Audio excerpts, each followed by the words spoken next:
اعوذ باللہ من الشیطان الرجیم بسم اللہ الرحمن الرحیم۔ ناظرین، عشرہ صحابہ کے حوالے سے ہمارے گفتگو کا سلسلہ جاری ہے۔ آج ایک نئی قسط کے ساتھ آپ کی خدمت میں حاضر ہوئے ہیں اور نہایت ہی دلچسپ مطالب اگر آپ نے ہمارے گزشتہ اقساط کو ملاحظہ نہیں کیا تو حتماً ملاحظہ کیجئے۔ وہاں پر ہم نے صحابہ رسول کے حوالے سے اور جو ہمارے اہل سنت بھائیوں کا نعرہ ہے ہر صحابی نبی جنتی جنتی کلہم عدول، اس کے حوالے سے نہایت ہی دلچسپ مطالب مسلسل ہم پیش کرتے آ رہے ہیں۔ آج کی اس قسط میں بھی بہترین مطالب آپ کو صحابہ کے حوالے سے بیان کریں گے، چونکہ یہ ایک تشیع کے حوالے سے بات کی جاتی ہے کہ شیعہ صحابہ کا تذکرہ نہیں کرتے۔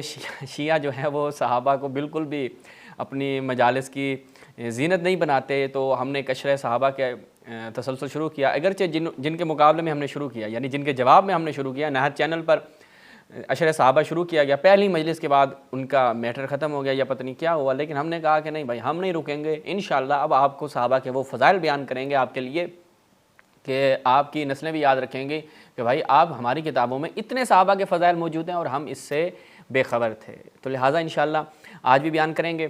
گزشتہ اقساط اگر آپ نے ملاحظہ نہیں کی تو حتماً ملاحظہ کریں۔ یہ جو ایک سلسلہ ہمارا چل رہا ہے نہایت ہی معلوماتی ہے، نہایت ہی دلچسپ ہے۔ چلتے ہیں، دیکھتے ہیں جی صحابہ جو ہیں وہ کیا کیا کرتے رہے ہیں۔ یہ ملاحظہ فرمائیں، صحیح بخاری جلد نمبر 4، مولانا محمد داؤد راز اہل حدیث جو شیخ الحدیث ہیں ان کی اس میں ترجمہ بھی ہے، ان کا ترجمہ اور تشریح ہے، مرکز جمعیت اہل حدیث ہند کی۔ اس میں جب جاتے ہیں تو روایت ملاحظہ فرمائیں، بخاری کی روایت نمبر ہے 2708 روایت ہے۔ آپ اس کو انٹرنیشنل نمبر بھی سمجھ سکتے ہیں، یعنی اس کو اگر سرچ کریں گے۔ دیکھیں جی صحابہ رسول اللہ کے بارے میں کیا خیال رکھتے تھے۔ کہتے ہیں جی کیسے ہو سکتا ہے رسول اللہ کے بعد صحابہ امیر المؤمنین کی بیعت توڑ دیں، صحابہ غدیر کو بلا دیں، حضرت زہرا کے گھر پہ حملہ ہو جائے صحابہ کچھ نہ کریں۔ ہاؤ از پاسبل، کیسے ممکن ہے؟ ایسے ممکن ہے کہ صحابہ خود رسول کے زمانے میں بھی رسول اللہ کے اوپر یقین نہیں رکھتے تھے، رسول اللہ کو ہوائے نفس کا غلام سمجھتے تھے، الیاذ باللہ۔ رسول اللہ کے متعلق ان کا کیا عقیدہ تھا آپ کی صحیح بخاری سے پیش کر رہے ہیں۔ روایت کیا ملاحظہ کریں۔ عروہ بن زبیر نے خبر دی، زبیر بیان کرتے ہیں ان میں، اور ایک انصاری صحابی جو بدر کی لڑائی میں بھی شریک تھے، مدینے کی، یعنی ایک صحابی جو بدر کی لڑائی میں بھی شریک تھے، بدری صحابی۔ پچھلی قسط میں ہم نے کچھ مطالب بیان کیے تو کسی بھائی نے کمنٹ کیا کہ بھائی رسول کی حدیث میں ہے بدر میں لڑنے والے صحابہ سارے جو کچھ کر لیں معاف ہے۔ یہ نہیں، رسول پہ تہمت لگائی، جبکہ دیکھیں کہ وہ افراد کے جو رسول کے ساتھ اس طریقے سے پیش آتے تھے ان کے لیے انہوں نے کیا گھڑا کہ جی بدر والے سارے ان کو معافی ہے۔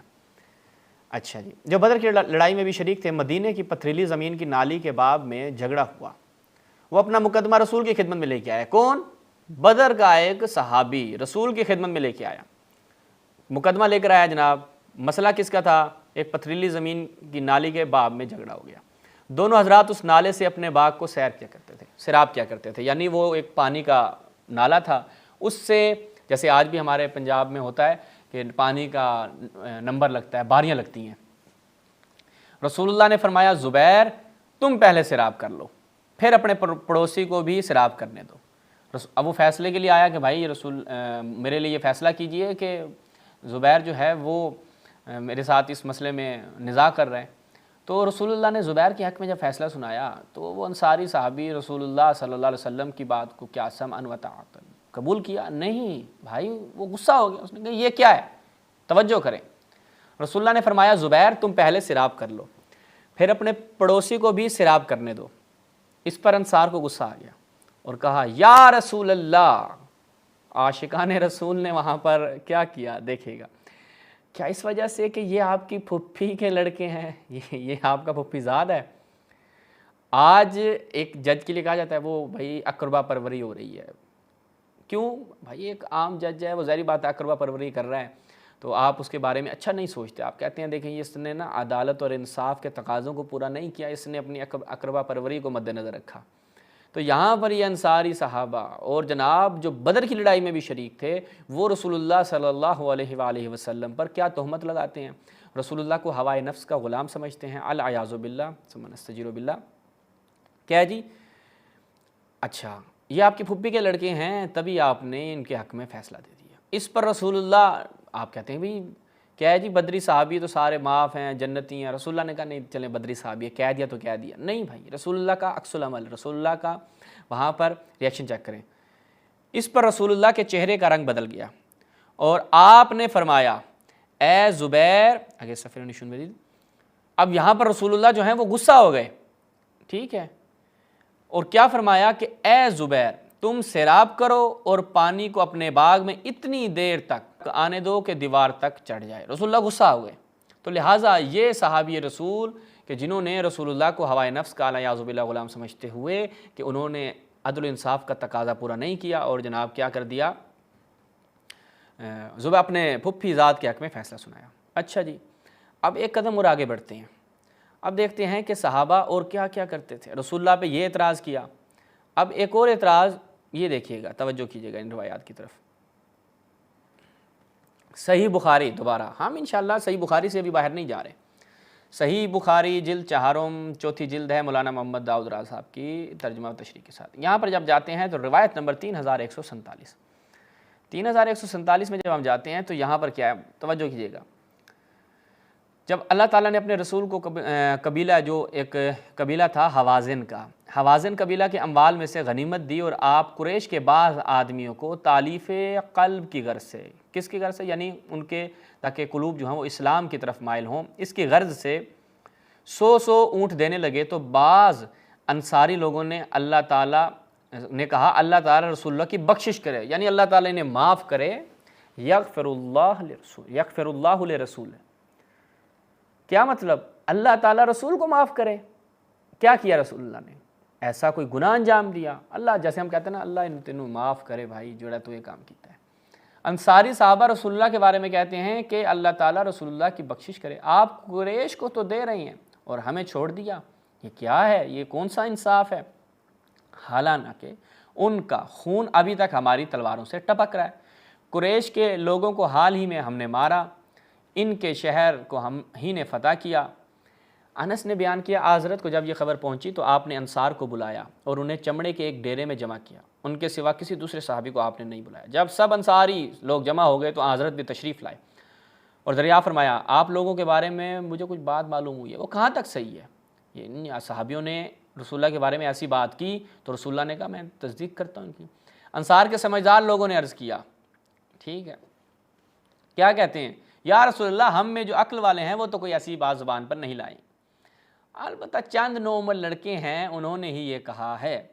اچھا، اللہ رسول اللہ کی بخشش کرے، اب قریش کو تو دے رہے ہیں اور ہم کو نہیں دیتے، حالانکہ ہماری تلواروں سے ابھی تک ان کے خون ٹپک رہے ہیں۔ اس پر حضرت نے فرمایا کہ میں بعض ایسے لوگوں کو دیتا ہوں جن کا کفر کا زمانہ ابھی گزرا ہے، اور ان کو دے کر ان کا دل ملاتا ہوں، یعنی ان کو اسلام کی طرف جو ہے وہ مزید راغب کرتا ہوں۔ کیا تم اس پر خوش نہیں ہو کہ جب دوسرے لوگ مال و دولت لے کر واپس جا رہے ہوں گے، تم لوگ اپنے گھروں کو رسول اللہ کو لے کر واپس جا رہے ہوگے، یعنی ایک طرف مال، ایک طرف اللہ کا رسول۔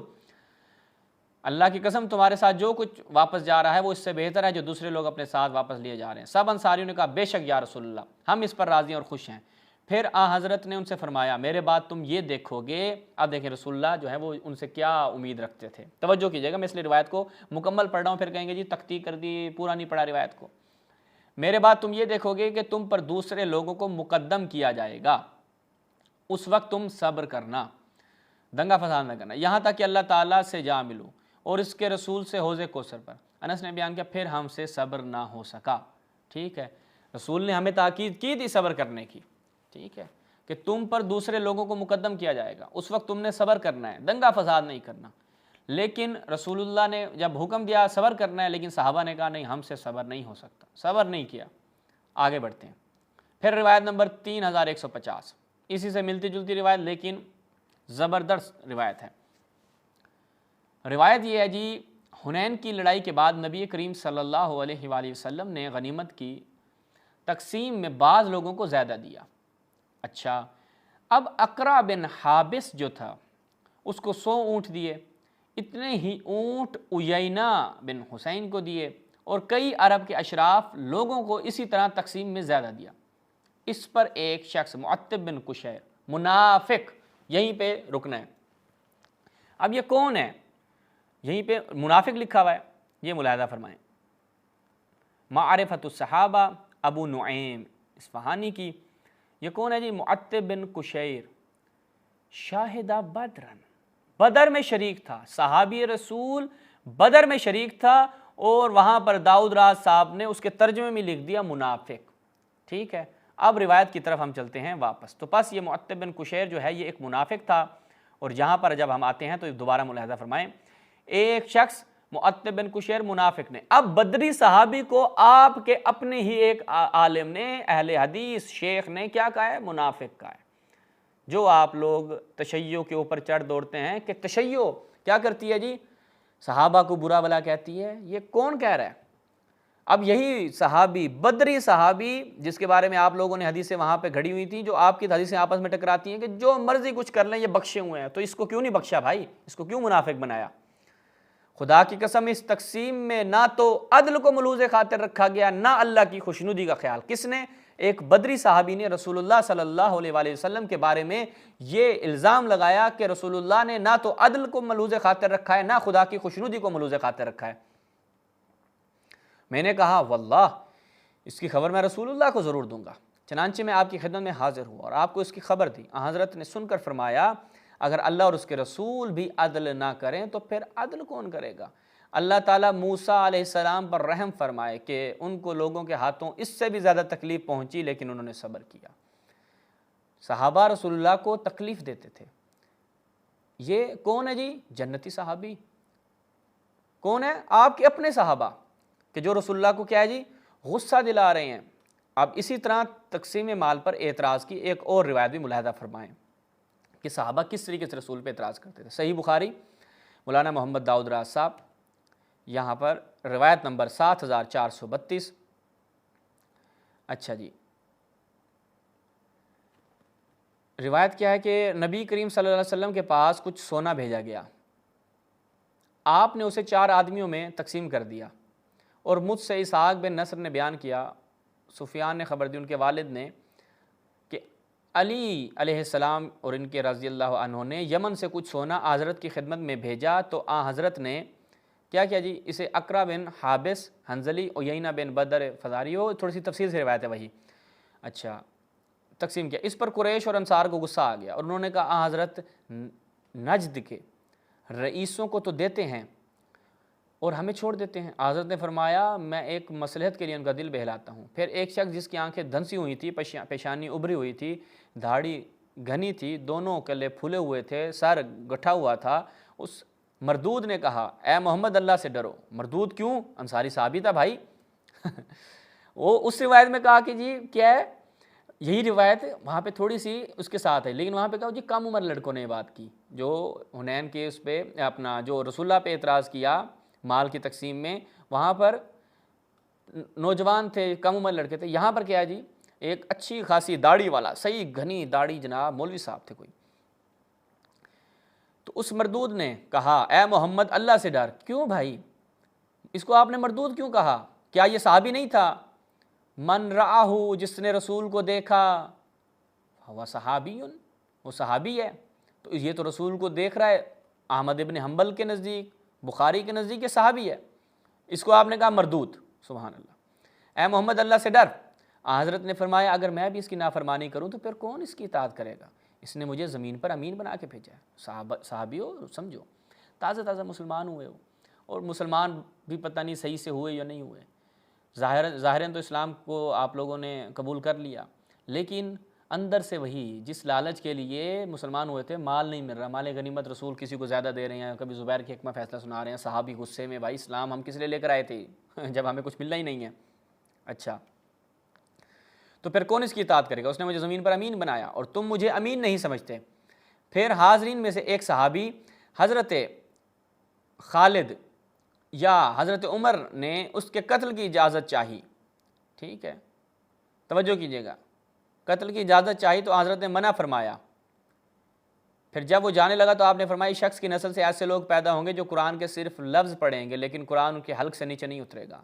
آج نظر آ رہے ہیں نا آپ کو, انہی کی نسل میں سے وہ تراویح پہ دڑا دڑ لگے پڑے ہوتے ہیں, قرآن کے لفظ ہیں صرف, اور وہ اسلام سے اس طرح نکال کر پھینک دیے جائیں گے جس طرح تیر شکاری جانور سے پار نکل جاتا ہے. وہ اہل اسلام کو کافر کہہ کر قتل کریں گے, اہل اسلام کو, یعنی شیعوں کا کافر کہا جا رہا ہے, قتل کیا جا رہا ہے. یہ دیکھیں رسول اللہ کی پیشن گوئیاں تھیں, رسول اللہ کی پیشن گوئیاں تھیں. اور بت پرستوں کو چھوڑ دیں گے.